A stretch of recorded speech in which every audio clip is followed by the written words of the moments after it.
IVF ఒక అధునాతన సంతానోత్పత్తి చికిత్స. అనేక దంపతులకు తల్లిదండ్రులు కావాలనే వారి కలను నెరవేర్చుకోవడానికి సహాయపడుతుంది. హైడ్రాపై రాజకీయ రగడ కొనసాగుతోంది. హైడ్రా చర్యలను కాంగ్రెస్ సమర్థిస్తూ ఉంటే ప్రతిపక్షాలు ఆరోపణలు చేస్తున్నాయి. పగ ఉంటే తనపై తీర్చుకోండి కానీ తన సంస్థల జోలికి రావద్దు అన్నారు ఎమ్మెల్యే అక్బరుద్దీన్. దమ్ముంటే ఓవైసీ కాలేజీని కూల్చివేయాలని సవాల్ చేశారు బీజేపీ నేత మహేశ్వర్ రెడ్డి. ఏంటంటే ఓ టెంపుల్కి ఇచ్చారు నోటీస్, అట్లా టెంపుల్లకు ఇవ్వచ్చా ఎఫ్టేలు అందులో ఉన్నటువంటి 40 ఏళ్ళ కింద ఉన్నటువంటి టెంపుల్ ఇది. ఆ టెంపుల్కి ఇచ్చారు. మీరు మున్సిపాలిటీ బిల్డింగ్ కట్టారన్న, మరి దాని పరిస్థితి ఏంటి? గ్రేవ్ యార్డ్ ఉంటుంది. మరి ఇవన్నీ తీస్తే ప్రజలలో ఏ రకంగా బాధపడుతారో ఆలోచన చేసుకోమని చెప్పి నేను హైడ్రా కమిషనర్ గారికి, అదేవిధంగా ముఖ్యమంత్రి గారు కూడా మీ ద్వారా నేను విజ్ఞప్తి చేస్తాను.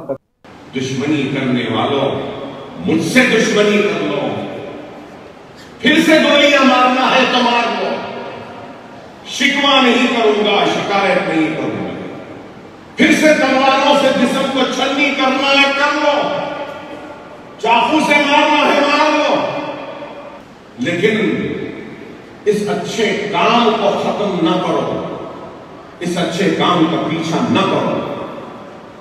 సల్కం చెరువులో ఓవైసీ కట్టుకున్నటువంటి పెద్ద పెద్ద నిర్మాణాలు మరి అక్కడికి మరి హైడ్రా కనబడతలేదా?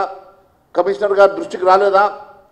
కమిషనర్ గారు మీకు దమ్ము ధైర్యం ఉంటే మీరు వెళ్ళేసి సల్కం చెరువులో ఉన్నటువంటి ఓవైసీకి సంబంధించిన భూముల్ని, ఓవైసీకి సంబంధించినటువంటి బిల్డింగ్ని కూలగొట్టే దమ్ము ధైర్యం మీకున్నదా?